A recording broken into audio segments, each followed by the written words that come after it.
جج کا بیٹا اسلام آباد میں یکم دسمبر کی رات ایک انتہائی دل خراش واقعہ پیش آیا۔ سفید رنگ کی لینڈ کروزر نے سیکیورٹی پر سوار دو نوجوان بچیاں رون دی۔ یہ دونوں NCA میں پارٹ ٹائم جاب کرتی تھی اور غریب گھرانے سے تعلق رکھتی تھی۔ دونوں سہیلیاں تھیں، اسکوٹی پہ آتی اور جاتی تھی۔ یکم دسمبر کی رات یہ گھر جا رہی تو تیز رفتار لینڈ کروزر کی زد میں آ گئی اور دونوں وہیں انتقال کر گئی۔ پولیس نے گاڑی چلانے والے کو پکڑ لیا تو اس کی عمر 16 سال نکلی۔ وہ شناختی کارڈ اور ڈرائیونگ لائسنس دونوں کی عمر تک نہیں پہنچتا تھا۔ گاڑی کا نمبر پلیٹ بھی جعلی تھی اور لڑکا ڈرائیونگ کرتے ہوئے سنیپ چیٹ پر تھا۔ اس دوران گاڑی آؤٹ آف کنٹرول ہو کر سیکیورٹی پہ چڑھ گئی۔ حادثہ اس قدر خوفناک تھا کہ گاڑی کی فرنٹ سائڈ بھی تباہ ہو گئی۔ آپ اس گاڑی کی سپیڈ کا اندازہ کر سکتے ہیں۔ پولیس نے جب نوجوان سے تحقیقات کی تو پتہ چلا یہ اسلام آباد ہائی کورٹ کے جج کا بیٹا ہے۔ یہ بھی سننے میں ہے کہ گاڑی نان کسٹم پیڈ ہے اور جج کا بیٹا اکثر یہ چلاتا رہتا ہے۔ بہرحال یہ معاملہ میڈیا میں ہائی لائٹ ہو گیا۔ چنانچہ لڑکے کو پکڑ لیا گیا اور اس کے خلاف ضابطے کی کارروائی شروع ہو گئی۔ ملزم کیونکہ جج صاحب کا صاحبزادہ تھا لہٰذا اسے حوالات میں کھانا بھی مل گیا، واش روم کی سہولت، ہیٹر اور موبائل فون۔ یہ امناً حوالات میں نہیں رہا۔ پولیس کے پاس امیر اور تگڑے ملزموں کے لیے تھانوں میں الگ رہائشیں ہوتی ہیں۔ ایک رہائش اسے بھی الاٹ کر دی گئی۔ جج صاحب 2-3 دن عدالت تشریف لائے۔ اس دوران سسٹم کے اندر باہر موجود ان کے دوستوں نے بھاگ توڑ کی۔ 6 دسمبر کے اس کیس کی سماعت تھی۔ حیران کن طریقے سے ایک شام ایک بچی کے بھائی نے عدالت میں آ کر ملزم کی معافی کا اعلان کر دیا۔ بچی کی والدہ بیمار تھی، وہ عدالت نہیں آ سکتی۔ جج صاحب نے اس کی معافی ویڈیو بیان سے قبول کر لی۔ دوسری بچی کا والد بھی عدالت میں پیش اور اس نے بھی ملزم کو معاف کر دیا۔ جج صاحبہ نے ان دونوں معافیوں کے بعد کیس کا فوری فیصلہ کر دیا۔ فیصلہ اس وقت ٹاپ ہوا تیار تھے اور جج صاحب کے حکم پر ملزم ابو سر ریکی کو گھر بھجوا دی۔ یوں دونوں بچیوں کو غرور اور ظلم کی گاڑی تلے کلچنے والے نوجوان اپنے گھر واپس چلے گئے۔ انصاف کا یہ سارا عمل ان بچیوں کا خون خشک ہونے سے پہلے مکمل ہو۔ میرا خیال ہے کہ اگر آپ آج 10 دن بعد بھی جائیں حادثے کا وزٹ کرنے تو آپ کو سڑک پر فٹ پاتھ پر دونوں بچیوں کے خون کے دھبے مل جائیں گے۔ شاید ان بچیوں کی روحیں بھی اس فٹ پاتھ کے کسی کونے میں بیٹھ گئیں اور یہ بال کھول کر انصاف کے نام پر ہونے والے ظلم پر ماتم کر رہی ہوں گی۔ یہ انتہائی افسوسناک اور دل خراش واقعہ تھا۔ یہ ثابت کرتا ہے ہمارا سماج اندر اور باہر دونوں سائڈ سے گل سڑ چکا ہے۔ اگر ہم نے اس پر توجہ نہ دی تو یہ کھوکھلا سماج ہمیں مزید برباد کر دے گا۔ تاہم اس واقعے کے 3 پہلو ہیں، یہ تینوں قابل غور ہیں۔ پہلا پہلو والد ہے۔ اس واقعے میں والد ہائی کورٹ کا جج ہے۔ میں اکثر محسوس کرتا ہوں پاکستان میں سب سے بری اور تھینکلیس جاب جو ہے نا والد ہونا۔ والد پوری زندگی اپنے بچوں اور فیملی کے لیے وصولی پر لٹکا رہتا ہے لیکن اس سے کوئی مطمئن نہیں ہوتا، اس کے لیے کوئی اعزاز نہیں ہوتا۔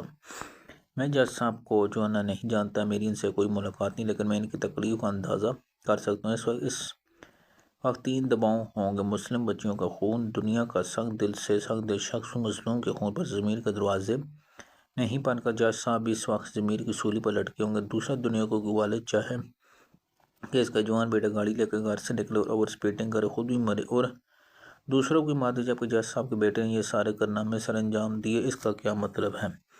اس کا مطلب ہے جج صاحب کا بیٹا ان کے کنٹرول سے باہر ہو گیا یا یہ گاڑی چھپ کر گاڑی نکل گیا اور جج صاحب کو کانوں کان خبر نہیں ہو۔ چنانچہ جج صاحب کے لیے ضدی اور بے قابو بیٹے کو برداشت کرنا کتنا مشکل ہوگا۔ تیسرا، باپ کی حیثیت سے انہوں نے اپنے بیٹے کو بچانا ہے۔ یہ ظاہر ہے ریاست مدینہ میں نہیں رہ رہے جہاں ہر مظلوم کو انصاف ملتا ہے اور ہر ظالم کا انتصاب ہوتا ہے۔ یہ اس ملک میں رہے جس میں جتوئی فیملی نے سپریم کورٹ کے احکام کے باوجود شاہ رخ جتوئی کو بچا لیا تھا۔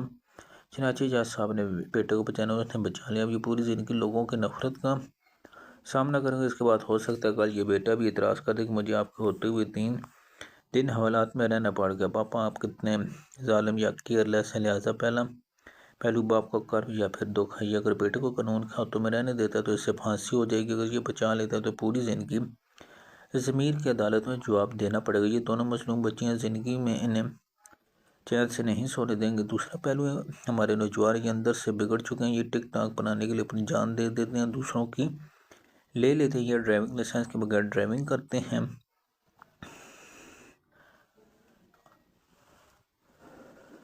آپ کسی دن ڈیٹا نکال کر پاکستان میں ہر سال ٹک ٹاک، سنیپ چیٹ اور یوٹیوب لائیو کتنے لوگوں کی جان لیتی ہے۔ آپ اس ملک کی صورتحال کا بخوبی اندازہ کر پائیں گے۔ آج کے زمانے میں موبائل فون ہم انسانوں کے مقابلے میں زیادہ ذمہ دار ہیں۔ ہم جب گاڑی میں موبائل فون آن کرتے ہیں یہ ہمیں وارننگ دیتا ہے کہ آپ ڈرائیو کر رہے ہیں، آپ موبائل فون آن نہیں کر سکتے۔ ہم لوگ آئی ایم ناٹ ڈرائیونگ کا آپشن کلک کر کے موبائل فون اپنا دکھا دیتے ہیں، یوں کسی انہونی کا شکار ہو جاتے ہیں۔ سوشل میڈیا دنیا بھر میں، لیکن اس کا اتنا استعمال بہت کم مقامات و ملکوں میں ہوتا ہے۔ ہمیں اس کا کوئی نہ کوئی حل نکالنا ہوگا، اس کے لیے سماجی روایات بنانے ہوں گے، ورنہ مظلوم لوگ اسی طرح مرتے رہیں گے۔ اور تیسرا پہلو ہماری سڑکیں۔ پاکستان کی ڈرائیونگ اور سڑکیں بدقسمتی سے موت کو ہیں۔ ہم آج تک ڈرائیونگ لا کو کنٹرول نہیں کر سکا۔ آپ دور نہ جائیں، آپ اسلام آباد کو لیجیے، آپ کو 20 کلومیٹر کے اس شہر میں ہیلمٹ کے بغیر اور 3-4 لوگ ایک موٹر سائیکل پر بیٹھے مل جائیں گے۔ اور اشارات توڑنا، لائسنس کے بغیر گاڑی چلانا، بچوں کا ڈرائیونگ کرنا، غلط طریقے سے لائن کراس کرنا، یہ اسلام آباد میں بھی معمول ہے اور کسی کو اس پر ذرا شرمندگی نہیں ہوتی۔ آپ اس کے مقابلے میں کسی ماڈرن یا مڈل کلاس ملک میں ذرا سی سڑک کو مستی کر کے دکھا دیں، آپ کے ساتھ وہ سلوک ہوگا کہ آپ پوری زندگی یاد رکھیں۔ اس سلوک کے دوران آپ کے والد کا جج ہونا، وزیر اعظم ہونا یا پھر بادشاہ ہونا بھی کام نہیں ہے، بلکہ ہو سکتا ہے آپ کا اسٹیٹس آپ کی سزا میں اضافے کا باعث بن جائے۔ چنانچہ میری درخواست ہے کہ آپ مہربانی کر کے پاکستان کو بے شک فرانس، برطانیہ اور امریکہ نہ بنائیں، صرف سڑکوں کو محفوظ بنا دیں۔ یہ ملک خود بخود ترقی کی دوڑ میں شامل ہو، اور آپ اس کا آغاز اسلام آباد سے کریں۔ ہم نے جس دن قانون کو 20 کلومیٹر کے شہر پر نافذ کر لیا، اس دن یہ پورے ملک پر نافذ ہو جائے۔ آپ یاد رکھیں، دنیا میں ترقی سڑکوں سے سٹارٹ ہوتی ہے۔ اگر آپ سڑک پر انصاف پر قانون ہوگا تو ملک آگے بڑھے گا، ورنہ آپ کے پاس کے وسائل جتنے بھی ہمارا ملک پستی سے باہر نہیں۔ اور آخر میرے ایک معصومہ سے سوال ہو، کون سی طاقت جس نے 16 سال کے بچے کو لائسنس کے بغیر گاڑی سڑک پر لانے کی جرت دی؟ صرف ایک یہ چیز لڑکا جانتے سے کون نہیں روکا، اگر کسی نے روک لیا تو والد کا نام روکنے والے کو سلوٹ پر مجبور کر دے گا۔ اب یہ اگلا سوال ہے کہ کوئی شخص یہ حرکت دبئی، چین، امریکہ، روس میں کر سکے تو خواہ اس کا والد وہاں جج ہی کیوں نہ ہوتا۔ ہرگز آپ کو یہ سواب اس ملک کا مقدر ہے، لہٰذا خدا را سڑکوں کو محفوظ بنا دے۔ دوسرا جج صاحب نے 4 دنوں میں 2 مظلوم خاندانوں کو معافی پر مجبور کر لیا۔ قانونی لحاظ سے معافی ہوگی، لیکن کیا یہ آخری جج اور آخری عدالت ہے؟